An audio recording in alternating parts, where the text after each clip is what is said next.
Hello दोस्तों, प्रतिमा GS academy पे आप सभी का स्वागत है। दोस्तों, आधुनिक भारत के इतिहास में आज हम पढ़ेंगे बंगाल के क्रांतिकारी आंदोलन। आप लोग लाइक करें, शेयर करें और जिन दोस्तों ने अभी तक हमारे चैनल को सब्सक्राइब नहीं किया वो सब्सक्राइब कर लें। शुरू करते हैं। दोस्तों, बंगाल में क्रांतिकारी आंदोलन के रूप में सबसे महत्वपूर्ण नाम आता है असहयोग आंदोलन के पश्चात इंडियन रिपब्लिकन आर्मी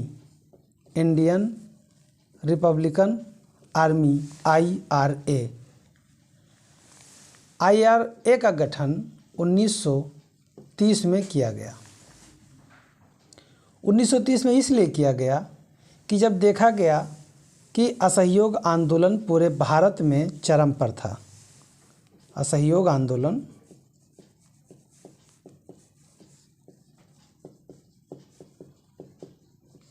पूरे भारत में चरम पर था, परंतु गोरखपुर के चौरी चौरा में हुए कांड के वजह से 1922 में इसे वापस ले लिया गया।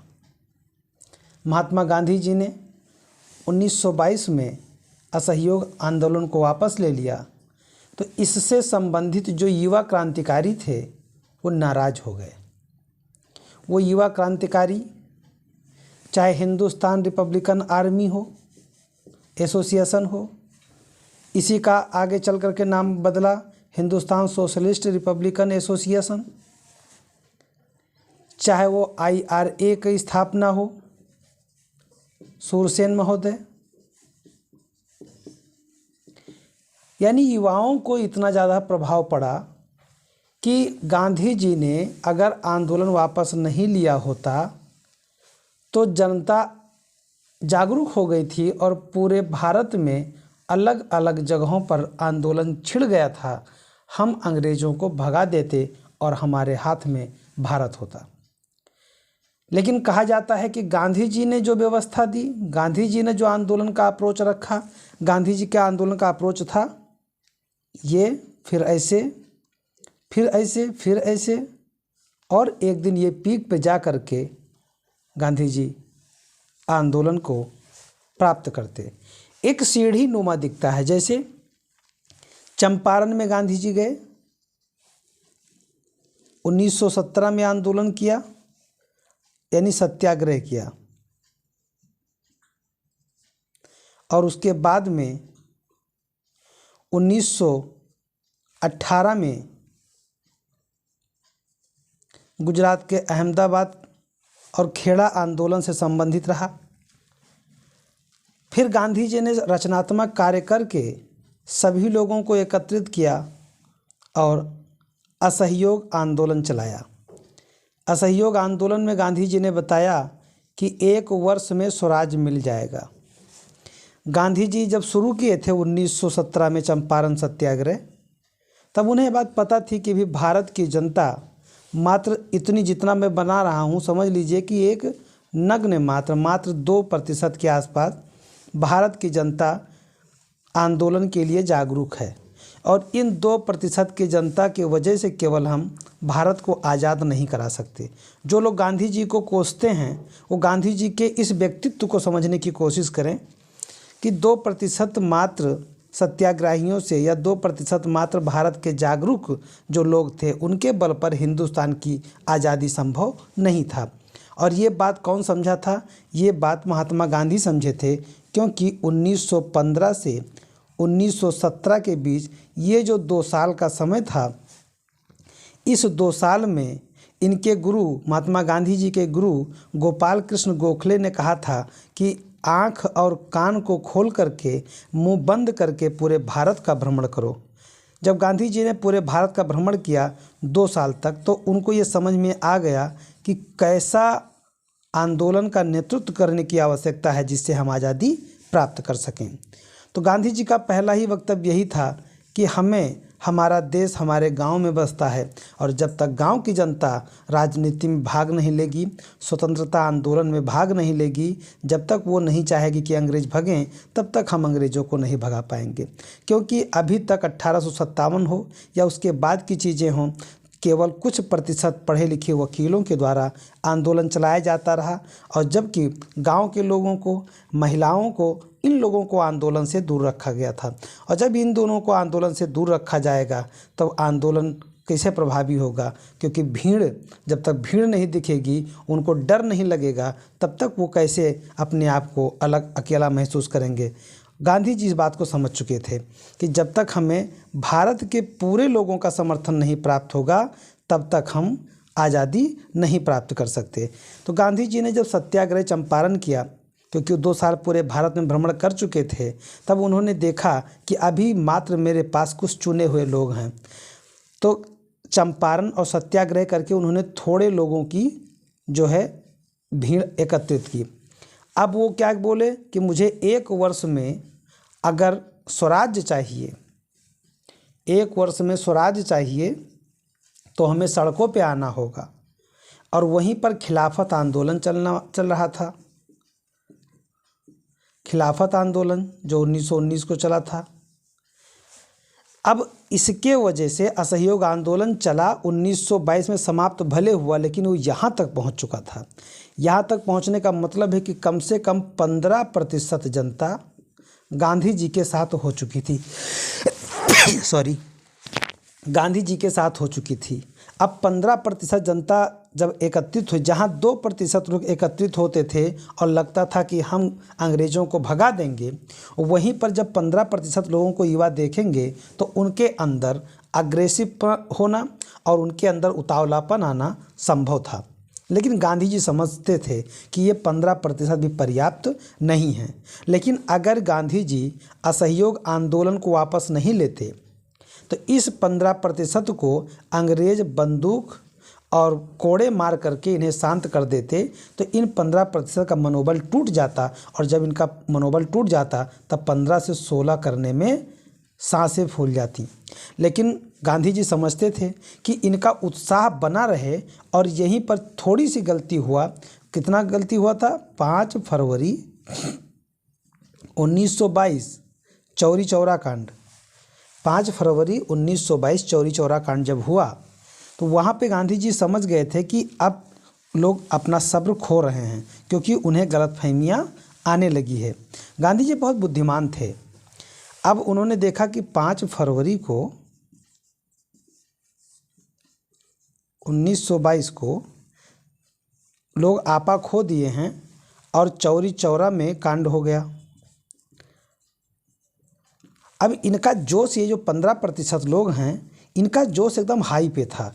लेकिन गांधी समझ चुके थे कि ये जोश में होश खोने वाले व्यक्तियों में से अभी शामिल हैं, और इन्होंने सोचा कि ये सही समय है कि इनका जोश भी हाई है और इन्होंने गलती भी कर दिया है।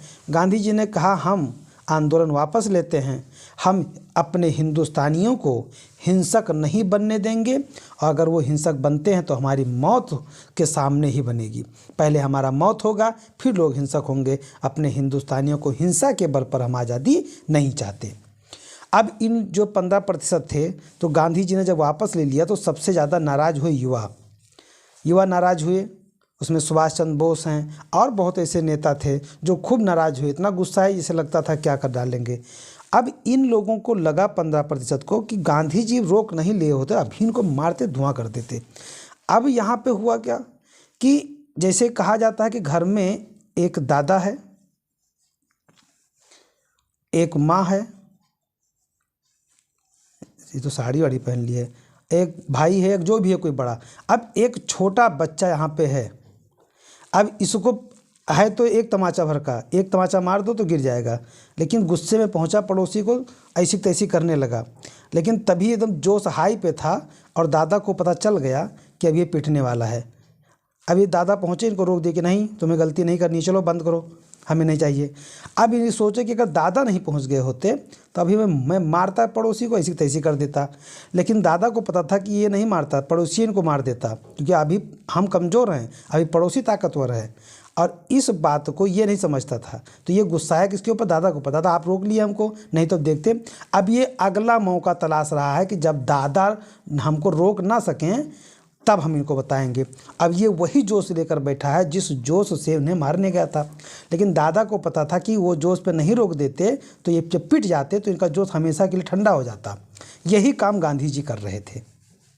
गांधी जी यही कार्य कर रहे थे कि अगर हम इन्हें नहीं रोक लेंगे तब ये क्या करेंगे, ये अगर पिट गए और अंग्रेज़ों ने अगर दबा दिया गोली मार करके, कोड़े मार करके, बंद करके, तो आगे से कोई व्यक्ति नहीं जुड़ेगा। अब यहाँ पे पहुँचे जब असहयोग आंदोलन में, तो जनता के अंदर अनन्य उमंग था। तो जो लोग इसमें नहीं शामिल हुए थे वो भी सोचे कि अच्छा यार इस बार हम भी चलेंगे, क्योंकि गांधी जी अगर नहीं रोके होते तो तुम लोग तो उनको मार के भगा देते। अब ऐसा करते हैं, अगली बार हम चलेंगे। तो ये 1920 में शुरू हुआ था। अब यहाँ पे 1930 फिर 10 साल बाद, 10 साल बाद कौन सा आंदोलन चलाया गया? सविनय अवज्ञा आंदोलन। सविनय अवज्ञा आंदोलन चला और सविनय अवज्ञा आंदोलन में शामिल हुए लगभग 50% लोग, 50% लोग। गांधी जी चल दिए पैदल ही कि हम सविनय अवज्ञा आंदोलन चलेंगे, नमक दांडी यात्रा पर चल दिए। गांधी जी तो अकेले चले थे और तभी कहा गया था हम तो चले थे अकेले मगर हम चलते गए कारवां बनता गया। तो ये गांधी जी का बहुत बड़ी रचनात्मक स्ट्रेटजी था कि जिसमें जब उन्होंने सविनय अवज्ञा आंदोलन चलाया, असहयोग आंदोलन के 10 साल बाद चला, यानी असहयोग आंदोलन वापस लेने के 8 साल बाद। उसके बाद में गांधी जी ने जब देखा कि सविनय अवज्ञा आंदोलन के लिए कितना तैयार, तो ये नमक आंदोलन को लेकर के नमक के लिए दांडी मार्च निकाले। उसमें लगभग 50% लोगों को देखा गया कि ये अवेयर हो चुके हैं। लेकिन सविनय अवज्ञा आंदोलन जब गांधी इरविन पैक्ट से 1931 में समाप्त किया गया, उसके बाद जब गोलमेज सम्मेलन में गांधी जी ने प्रतिनिधित्व किया और लौट करके आए तो उन्होंने कहा कि हम हिंदुस्तान की गर्दन को, यानी हिंदुस्तान का सिर झुकने नहीं दिए, हमने रोटी मांगी थी और हमें पत्थर मिला है। यानी हमने रोटी मांगी थी तो हमको पत्थर मिला है, परंतु हमने हिंदुस्तान का, अपने देश का सर झुकने नहीं दिया। और आकर के सविनय अवज्ञा आंदोलन दोबारा शुरू कर दिए।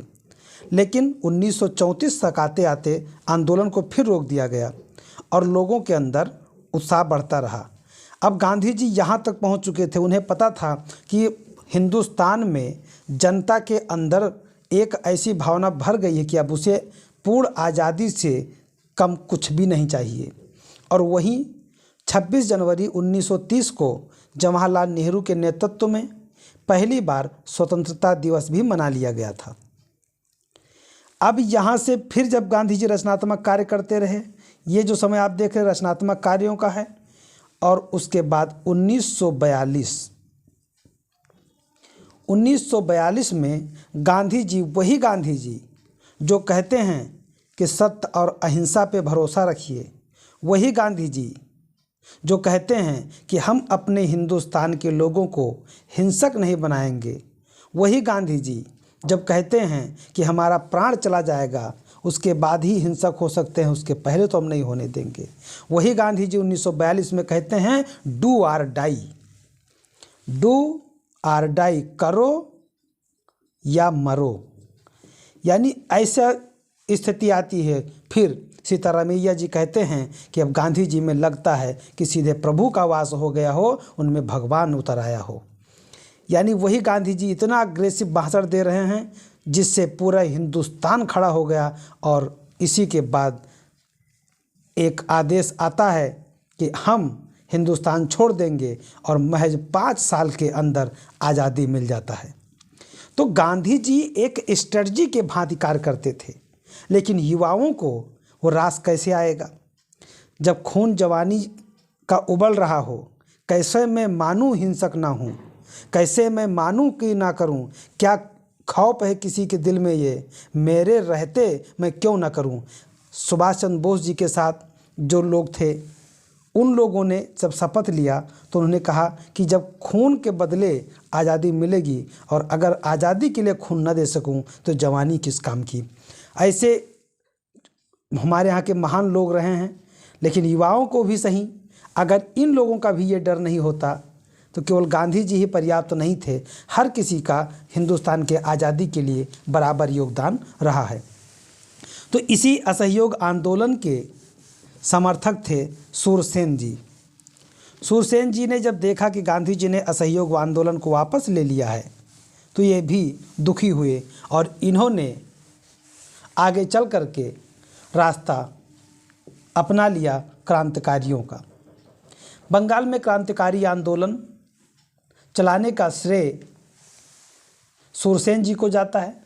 इन्होंने इंडियन रिपब्लिकन आर्मी का गठन किया और गठन करने के बाद में सबसे पहले इन्हें हथियारों की आवश्यकता थी, जो कि इनके पास पैसे नहीं थे, तो ये लूट कर इन्होंने कहा कि हिंदुस्तान के पैसे से ही अंग्रेज़ों ने हथियार मंगाए हैं, अतः उन पर हमारा अधिकार है। तो इंडियन रिपब्लिकन आर्मी की स्थापना सूरसेन के नेतृत्व में हुआ था और स्थान था बंगाल का चटगांव। तो ध्यान रहे, नेतृत्वकर्ता सूरसेन थे, स्थान था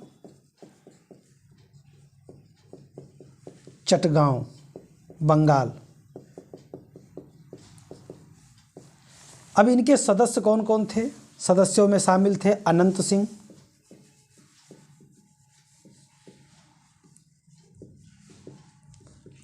सिंह, अंबिका चक्रवर्ती,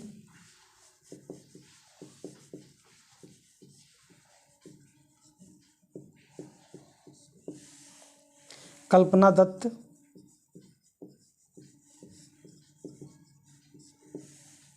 प्रीतिलता वाडेकर,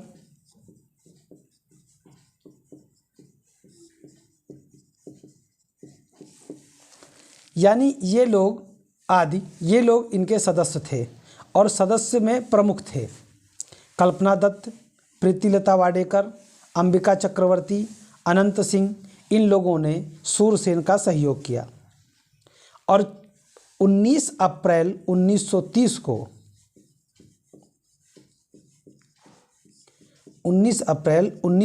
को अंग्रेज़ों के विरुद्ध सूरसेन महोदय ने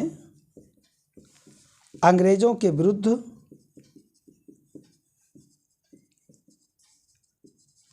युद्ध की घोषणा कर दी।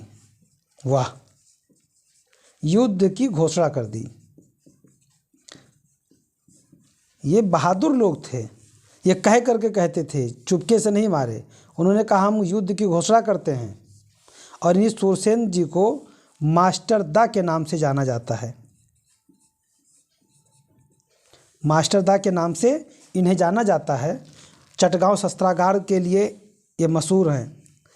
जब युद्ध की घोषणा कर दिया उसके बाद में चटगांव वारीसाल और मेमन सिंह के पास में मेमन सिंह एक स्थान भी है, तो वहाँ पर अंग्रेज़ों के शस्त्रागार थे, मतलब वहाँ पे इनके हथियार रखे गए थे। सूरसेन ने अपने सहयोगियों के साथ मिल करके उसे लूट लिया। लूटे ही नहीं, वहाँ पर फिर एकत्रित होकर के पहले तो लूट लिए। कहा जाता है ना कि युवाओं में जब जोश आता है तो वो भूल जाते हैं कि उन्हें दिमाग भी लगाना है। इन्होंने शस्त्र को लूटा। लूटने के बाद वहीं पर सब लोग इनकलाब जिंदाबाद, इनकलाब जिंदाबाद, भारत माता की जय करते हुए जय घोष करने लगे। और जब वहाँ पे जय घोष करने लगे, ये नहीं कि लूट करके वहाँ से निकल लें। एक कहावत है कि खाए के पर रहो मार के टर रहो, तो इनको वहाँ से निकल लेना चाहिए था, लेकिन बोले नहीं। अब वहाँ पे एकदम और जोश में आ गए। और ज़्यादातर इनके सदस्यों में 18 वर्ष से नीचे के लोग ज़्यादा थे। तो इन लोगों को लगा अब तो हम लूट लिए हैं, हमारे पास बंदूक आ गई है, अब आएंगे तो गोली मार देंगे हम। फिर इन लोगों का दमन किया गया। तो चटगांव के वारिसाल और मेमन सिंह के सरकारी शस्त्रागार पर हमला कर दिया गया। सरकारी शस्त्रागार पर हमला कर दिया गया और उसे लूट लिया गया। हथियारों पे कब्जा करने के बाद में वहाँ पर इन लोगों ने तिरंगा फहराया और इनकलाब जिंदाबाद,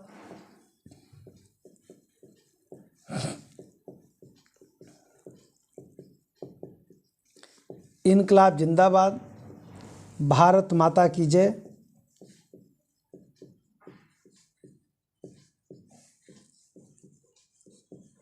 का नारा लगाते हुए जब इन्होंने तिरंगा फहराया, तिरंगा फहराने के बाद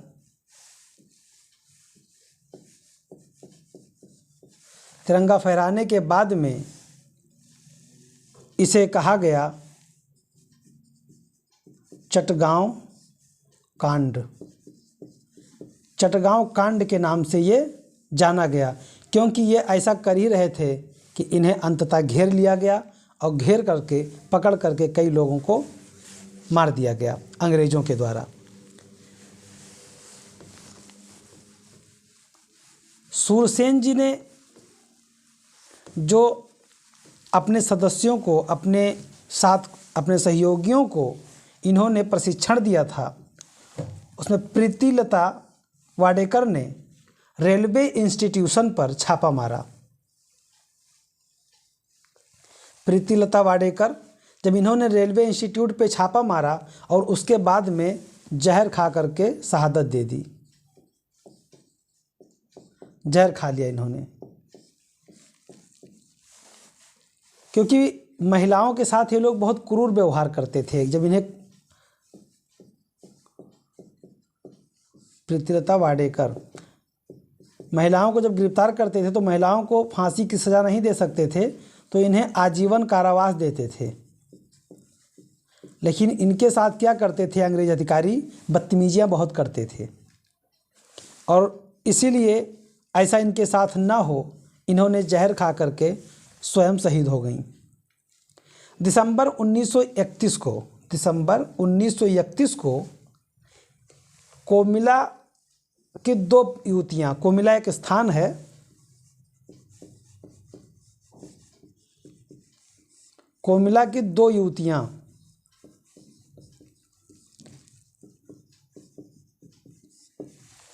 सुनीति चौधरी और शांति घोष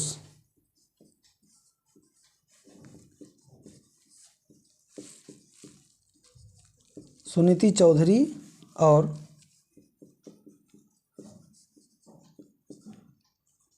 शांति घोष ये इतनी बहादुर महिलाएं थीं, ये जा करके कोमिला के जिलाधिकारी को, जिनका नाम था, कोमिला के जिलाधिकारी का नाम था बीजी स्टीवेंसन,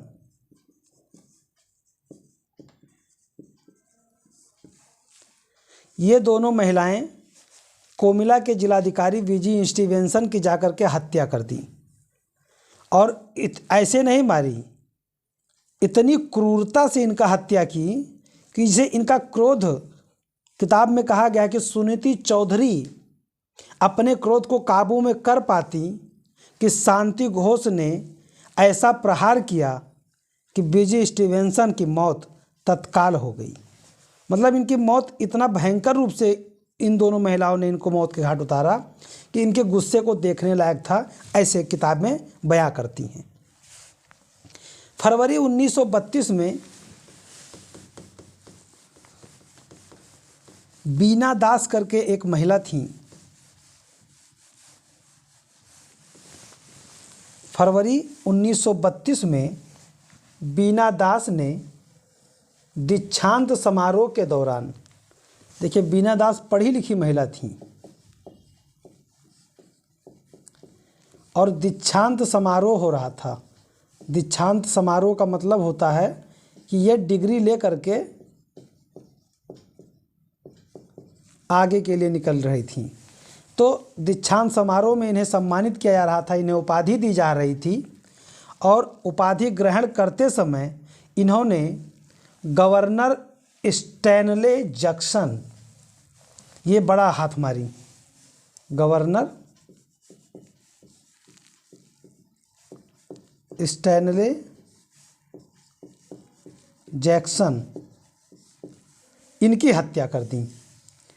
भाई दीक्षांत समारोह में गवर्नर मौजूद होते हैं, उन्हीं के हाथों से उपाधियां दिया जाता है हायर एजुकेशन में, वो परंपरा आज भी है। बीना दास ने अपने लक्ष्य को साधा और कहा उपाधि रखो अपने पास और तुम जाओ भगवान के पास, और गवर्नर स्टैनले जैक्सन को इनको मार करके समाप्त कर दिया, इनकी हत्या कर दी। फरवरी 1932 में बीना दास ने दीक्षांत समारोह के दौरान उपाधि ग्रहण करते समय गवर्नर स्टैनले जैक्सन की हत्या कर दी। अब सोचिए कितनी महिलाएं हो गईं। एक हो गई प्रीतिलता वाडेकर,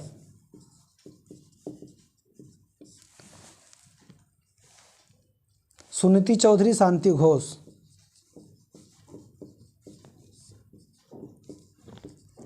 चौधरी शांति घोष, बीना दास। अभी ये 4 महिलाएं अपना कारनामा कर चुकी हैं। अब आगे जो आ रही हैं उनका नाम है कल्पना दत्त। कल्पना दत्त ने एकदम सूरसेन के साथ कदम से कदम मिलाया। कल्पना दत्त ने सूरसेन के साथ कदम से कदम मिलाया और एकदम तबाही मचा दिया। कल्पना दत्त को सूरसेन के साथ गिरफ्तार किया गया और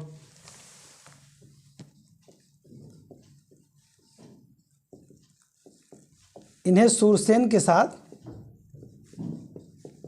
गिरफ्तार किया गया और कारावास की सज़ा दे दी गई, यानी आजीवन कारावास की सज़ा इन्हें मिल गई।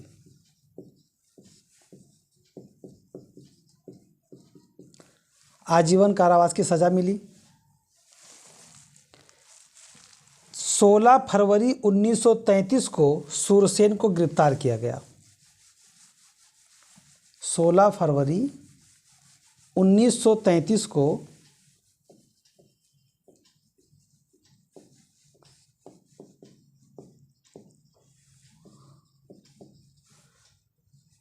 सूरसेन साहब को गिरफ्तार किया गया।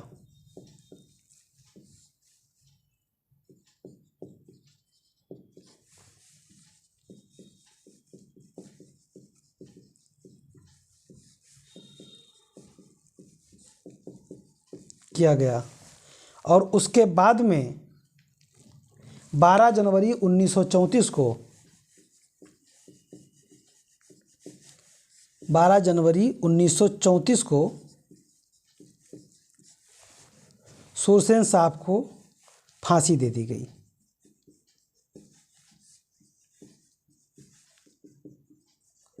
यानी कल्पना दत्त को आजीवन कारावास हुआ और सूरसेन महोदय को 12 जनवरी 1934 को फांसी दे दिया गया।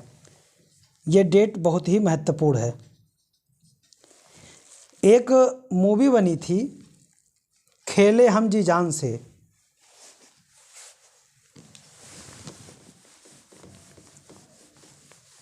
खेले हम जी जान से, उसमें अभिनेता थे अभिषेक बच्चन,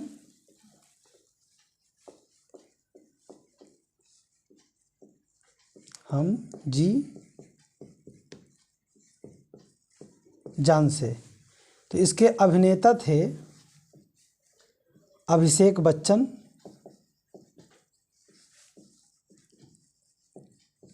और अभिनेत्री थी दीपिका पादुकोण।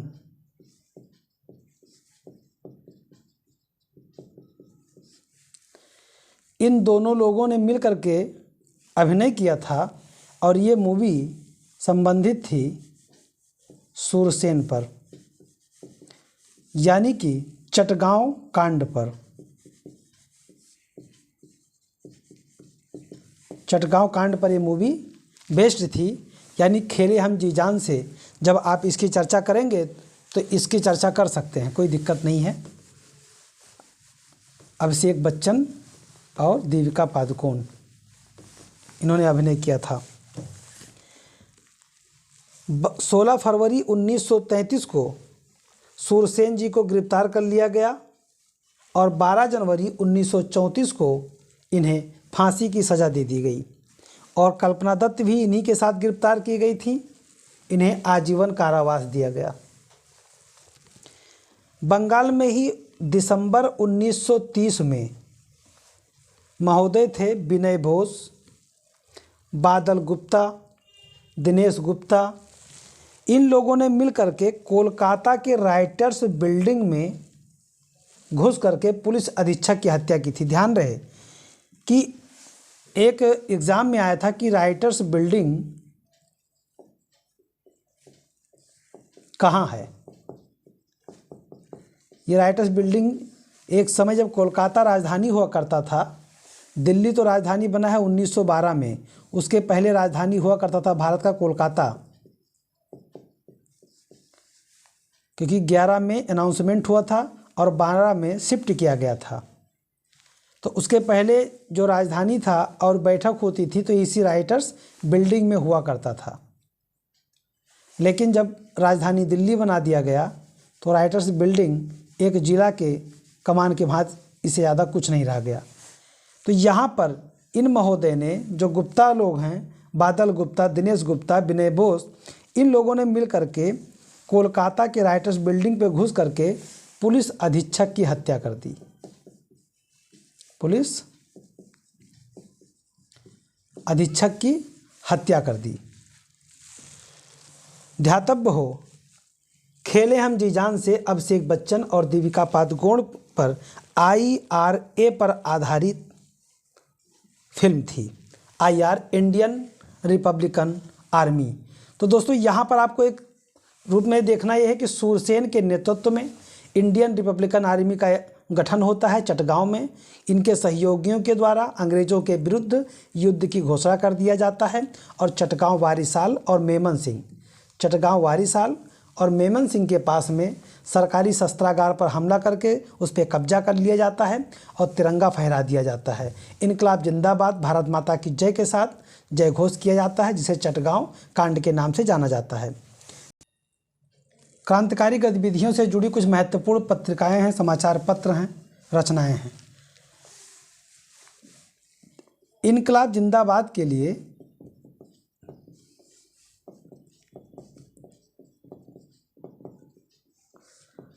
लिए सुभाष चंद्र बोस ने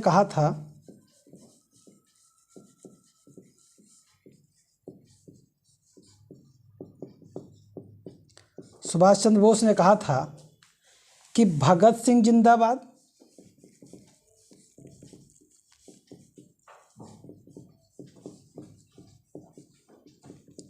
भगत सिंह जिंदाबाद और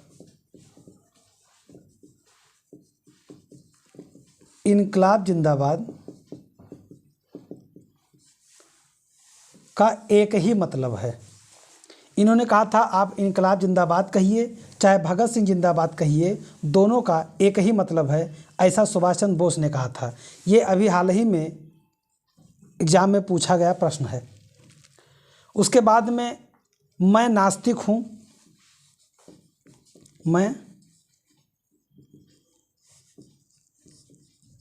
नास्तिक हूँ, इसके लेखक हैं भगत सिंह।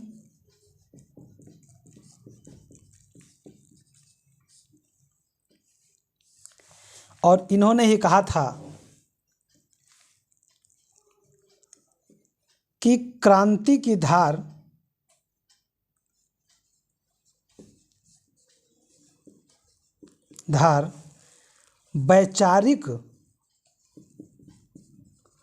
वैचारिक तलवार पे आती है। यानी भगत सिंह, सरदार भगत सिंह ये हिंसा का सहारा तो जरूर लिए, लेकिन इन्होंने कभी हिंसा का समर्थन नहीं किया। इन्होंने कहा कि जब तक विचारधारा नहीं होगी तब तक न तो क्रांति आएगी और न ही किसी में कोई बदलाव आएगा, और जब तक केवल आप ईश्वर के सहारे डूबे रहेंगे तब तक आप कुछ नहीं कर सकते। और इसीलिए इन्होंने कहा था मैं नास्तिक हूँ, और एक समाजवादी के आधार पर गणतंत्र की कल्पना करते थे। और भगत सिंह ने चंद्रशेखर आज़ाद के नेतृत्व में जब कार्य किया तो उन्होंने अपने बुक को यानी अपने द्वारा रचित मैं नास्तिक हूँ को काफ़ी प्रमोट किया था और कहा था कि हर व्यक्ति को इसे जरूर पढ़ना चाहिए। एक पुस्तक है नया शिवाला। नया शिवाला, इसके लेखक हैं इकबाल। देखिए इकबाल साहब, इन्होंने अपने लेखन शैली के माध्यम से स्वतंत्रता आंदोलन में अपना योगदान दिया। इनकी पुस्तक है नया शिवाला। तो नाम है नया शिवाला, जो कि शिवाला भगवान शिव से संबंधित है और लिखे हैं इकबाल साहब। अगला पुस्तक है वर्तमान रणनीति। वर्तमान रणनीति के लेखक हैं वारिंद्र कुमार घोष। वारिंद्र कुमार घोष साहब ने वर्तमान रणनीति को लिखा था। अगला है युगांतर। ये बहुत महत्वपूर्ण पुस्तक है। युगांतर को वरिंद्र कुमार घोष और भूपेंद्र नाथ दत्त, इन दोनों लोगों ने मिल करके लिखा था और एक संगठन भी बनाया था जिसके माध्यम से स्वतंत्रता आंदोलन में सहयोग किए थे। एक पत्रिका थी तलवार। तलवार नामक पत्रिका था जो बर्लिन से प्रकाशित होता था। उसके संपादक थे वारिंद्र चंद्र और चट्टोपाध्याय। वारिंद्र चंद्र चट्टोपाध्याय ये दो अलग अलग व्यक्ति हैं। इन्होंने जो है इसे प्रकाशित करवाया था। वंदे मातरम बहुत चर्चित पत्रिका है। इसे भारत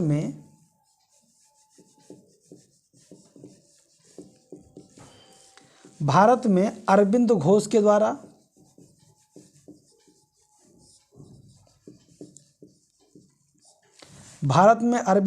द्वारा और पेरिस में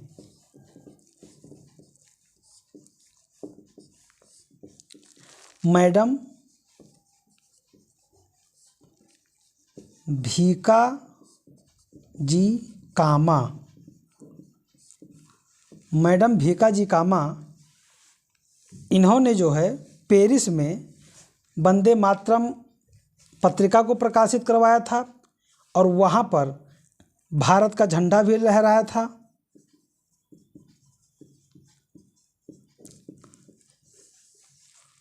मैडम भीका जी कामा का नाम अगर इस तरह से न याद हो तो कामा भाका करके याद कर लीजिए। कामा भाका पेरिस में समझ में आ जाएगा। तो वंदे मातरम दो लोगों ने लिखा, भारत में अरविंद घोष और पेरिस में भीका जी कामा के द्वारा।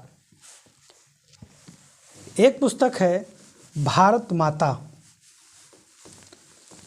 भारत माता को लिखे थे अजीत सिंह।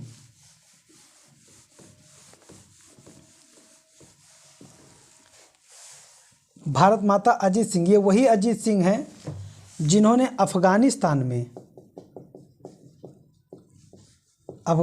में अस्थायी सरकार बनाया था।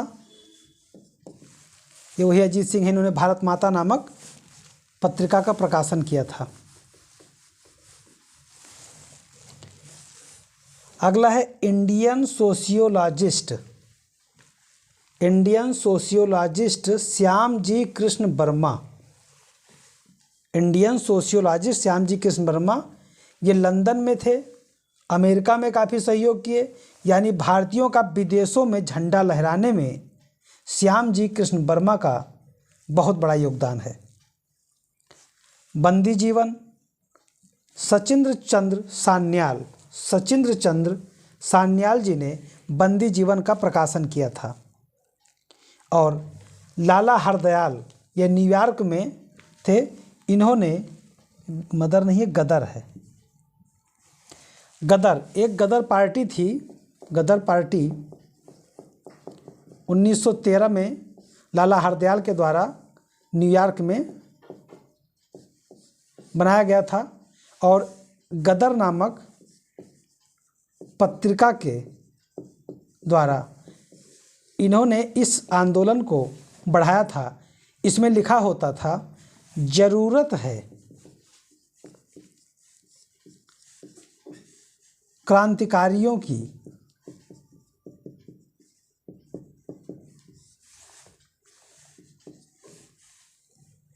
और उसमें लिखा होता था कि काम का स्थान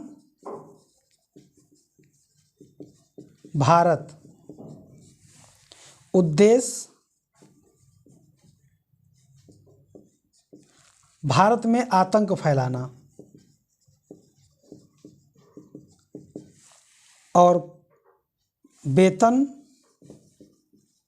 शहादत और परिणाम आज़ादी। ये लिखा होता था कि हमें क्रांतिकारियों की ज़रूरत है जो भारत में काम करना चाहते हों, वहाँ पर अंग्रेज़ों को मार के भगाने के लिए तैयार हों, वेतन के बदले में अपना जान देने को तैयार हों, तो परिणाम में हम आज़ादी दिला सकते हैं। ये गदर पत्रिका में प्रकाशित एक पत्र लेख हुआ करता था। तो लाला हरदयाल ने गदर के माध्यम से क्रांतिकारियों को काफ़ी प्रोत्साहित किया और विदेशों में क्रांतिकारियों को एकत्रित करके भारत की आज़ादी में अपना महत्वपूर्ण योगदान दिया। लाला हरदयाल। बम मैनुअल का प्रकाशन किए थे पीएन बापट ने। बम मैनुअल का प्रकाशन पीएन बापट ने किया था और आगे चल कर के मिर्ज़ा अब्बास साहब और हेमचंद्र ने अंग्रेजी में अनुवाद किया।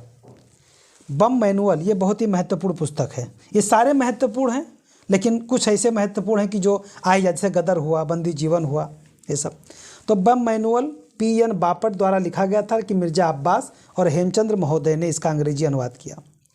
द फिलॉसफी ऑफ बम, ये तीनों पुस्तक कम से कम 10 से ज़्यादा बार एग्जाम में पूछे गए हैं। द फिलॉसफी ऑफ बम के लेखक कौन है? तो भगवती चरण बोहरा हैं। The philosophy of bomb, Bhagwati Charan Bohra. Bhavani मंदिर, अरविंद घोष साहब। अरविंद घोष साहब ने वंदे मातरम भी लिखा है। अरविंद घोष साहब ने भवानी मंदिर भी लिखा है।